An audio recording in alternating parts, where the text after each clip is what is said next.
तो प्रिय विद्यार्थियों, आज अपने आवर्त बीजी पादपों में पाए जाने वाले भ्रूणपोष के बारे में चर्चा करेंगे।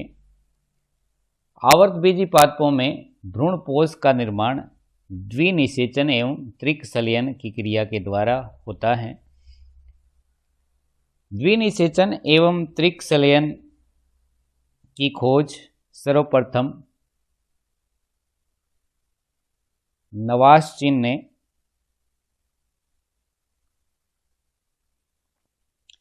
फर्टिलेरिया एवं लीलियम में की थी। फर्टिलेरिया एवं लीलियम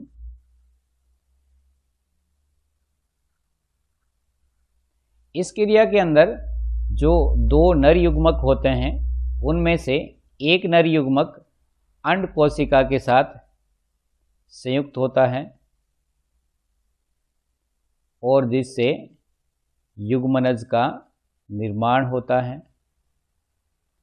और जो दूसरा नर युग्मक है वो ध्रुवीय केंद्रकों के मिलने से बने द्वितीयक केंद्रक के साथ संयुक्त होता है और जिससे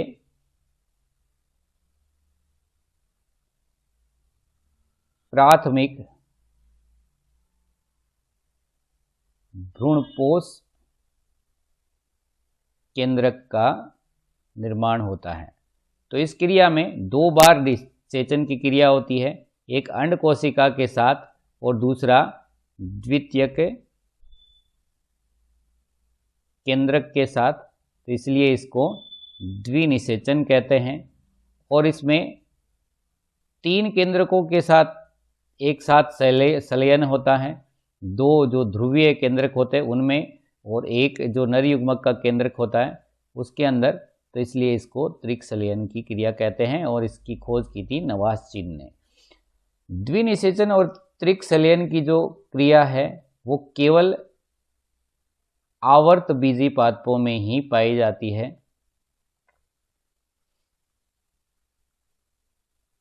और जिससे त्रिगुणित भ्रूणपोष का निर्माण होता है। तो जो त्रिगुणित भ्रूणपोष है वो केवल आवर्त बीजी पादपों में ही पाया जाता है। अनावर्त बीजी पादपों में भ्रूणपोष तो पाया जाता है लेकिन उसका निर्माण त्रिकसलयन से नहीं होता, इसलिए ये अगुणित प्रकार का होता है।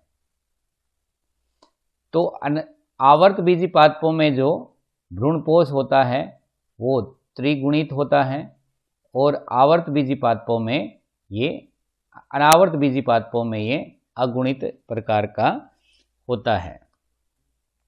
तो ये दोनों में बहुत महत्वपूर्ण अंतर है आवर्त बीजी पादपों और अनावर्त बीजी पादपों में। अन्य आवर्त बीजी पादपों और अनावर्त बीजी पादपों में कौन कौन से मुख्य अंतर पाए जाते हैं वो आप मुझे कमेंट सेक्शन में अवश्य बताएं।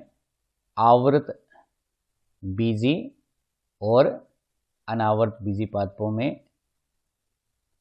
कौन से अन्य जो अंतर है वो पाए जाते हैं। मैंने आपको अभी भ्रूणपोष का एक अंतर बताया है।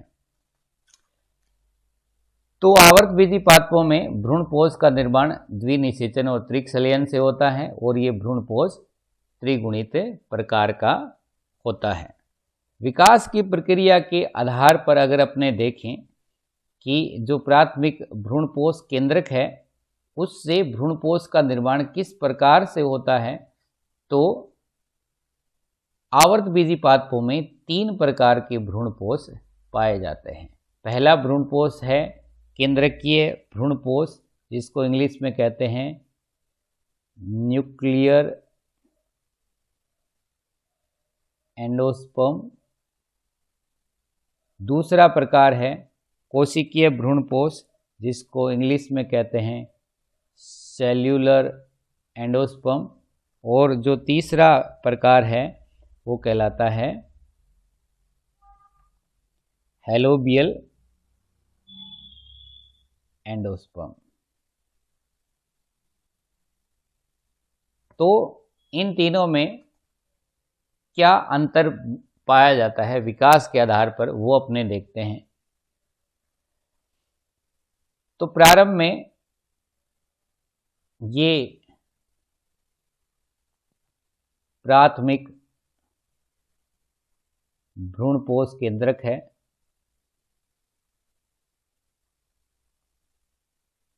ये भी प्राथमिक भ्रूणपोष केंद्रक है। तो न्यूक्लियर एंडोस्पर्म या केंद्रकीय भ्रूणपोष में प्राथमिक भ्रूणपोष केंद्रक के अंदर बार बार विभाजन होते हैं, जिससे बहुत सारे केंद्रकों का निर्माण होता है, लेकिन साथ में कोशिका भित्ति का निर्माण नहीं होता। तो ये बहुत सारे जो केंद्रक होते हैं वो परिधि की तरफ आ जाते हैं और बीच में एक बड़ी सी रिक्तिका का निर्माण हो जाता है। तो इस प्रकार के भ्रूणपोष को केंद्रकीय भ्रूणपोष कहते हैं, जिसमें एक ही कोशिका में बहुत सारे केंद्रक पाए जाते हैं और केंद्रकों के निर्माण के साथ कोशिका भित्ति का निर्माण नहीं होता। अंत में कोशिका भित्ति का निर्माण हो जाता है और ये भ्रूणपोष कोशिकीय रूप ले लेता है। तो केंद्रकीय भ्रूणपोष का मतलब ये नहीं है कि इसमें कभी भी कोशिका भित्ति या कोशिका का निर्माण नहीं होता। अंत में कोशिका भित्ति और कोशिका का निर्माण होता है, लेकिन प्रारंभ में ये भ्रूणपोष में केवल केंद्रक पाए जाते हैं जो एक द्रव के अंदर तैरते रहते हैं।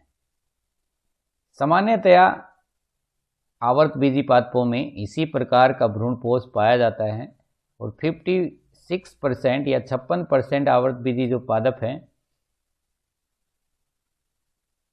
उसमें इसी प्रकार का भ्रूणपोष पाया जाता है। नारियल के अंदर भी इसी प्रकार का भ्रूणपोष पाया जाता है और नारियल का जो पानी होता है वो भ्रूणपोष ही होता है, जिसके अंदर केंद्रक तैरते रहते हैं। तो ये बहुत ही इम्पोर्टेंट पर्सन है कि नारियल का पानी किसका उदाहरण है, ये पूछा जाता है। तो नारियल का पानी किसका उदाहरण है, या आप मुझे कमेंट सेक्शन में बताएं कि नारियल का पानी किसका उदाहरण है। दूसरा जो भ्रूणपोष होता है उसको कोशिकीय भ्रूणपोष कहते हैं। इस प्रकार के भ्रूणपोष में प्राथमिक भ्रूणपोष केंद्र के अंदर जब भी विभाजन होता है उसके साथ कोशिका भित्ति का निर्माण साथ साथ में होता जाता है। तो इस प्रकार के भ्रूणपोष में हमेशा अपने को कोशिकाएं ही दिखाई देती हैं। तो ये भ्रूणपोष कोशिकीय भ्रूणपोष कहलाता है। आवर्तबीजी पादपों के गैमोपेटली कुल में, गैमोपेटली वर्ग में, क्लास में इस प्रकार का भ्रूणपोष पाया जाता है, जिसका एग्जाम्पल है वेबस्टस,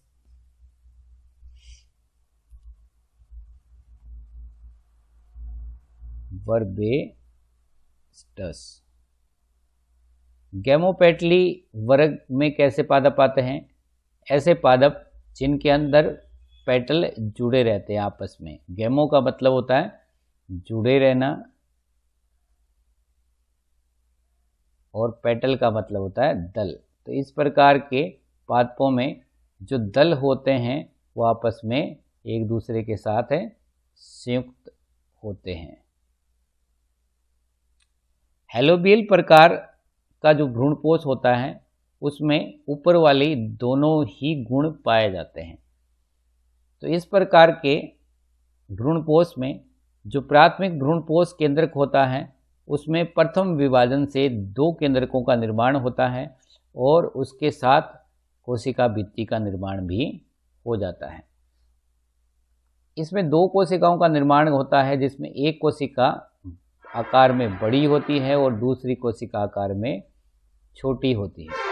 जो बड़ी कोशिका होती है वो बीजांड द्वार सिरे की तरफ पाई जाती है और छोटी कोशिका निभाग की तरफ पाई जाती है।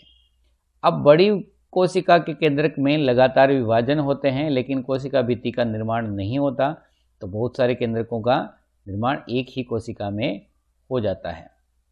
जबकि जो छोटी निभागीय सिरे की तरफ पाई जाने वाली कोशिका है, उसमें जब भी केंद्रक के अंदर विभाजन होता है, उसके साथ साथ कोशिका भित्ति का निर्माण भी होता जाता है।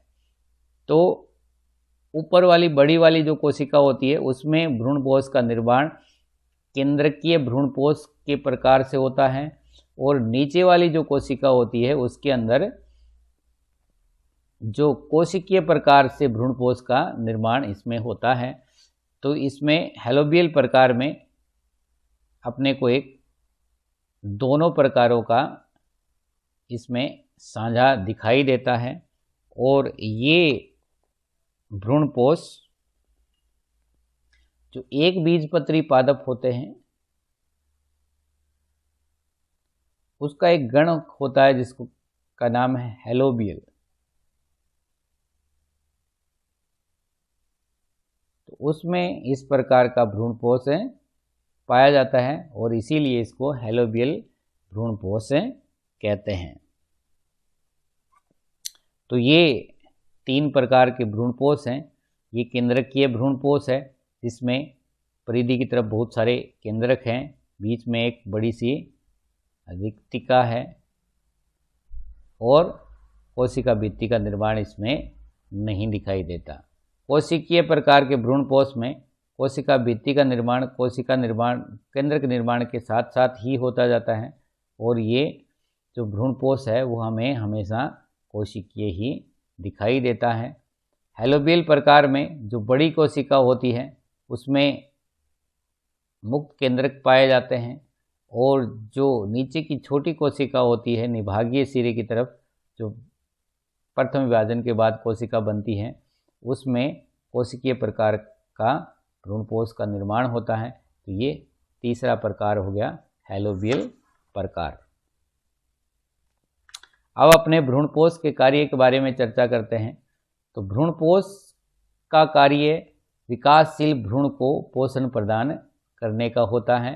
भ्रूणपोष में विशेष प्रकार के प्रोटीन, वसा, कार्बोहाइड्रेट आदि पाए जाते हैं जो कि भ्रूण को पोषण प्रदान करते हैं।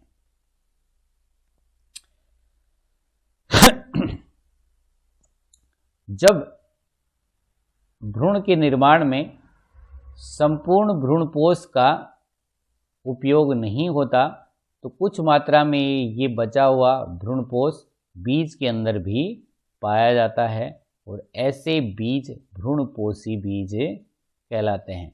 तो बीज दो प्रकार के होते हैं, अभ्रूणपोषी बीज और भ्रूणपोषी बीज।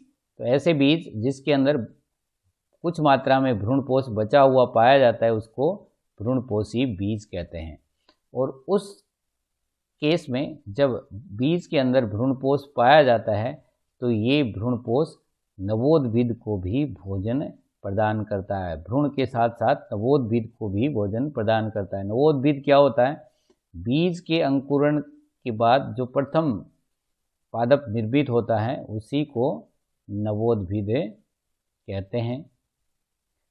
तो जो ये भ्रूणपोष है ये नवोद्भिद को भी भोजन प्रदान करने का कार्य करता है। तो आज का लेक्चर आपको कैसा लगा मुझे अवश्य कमेंट में बताना। आज के लिए इतना ही, धन्यवाद।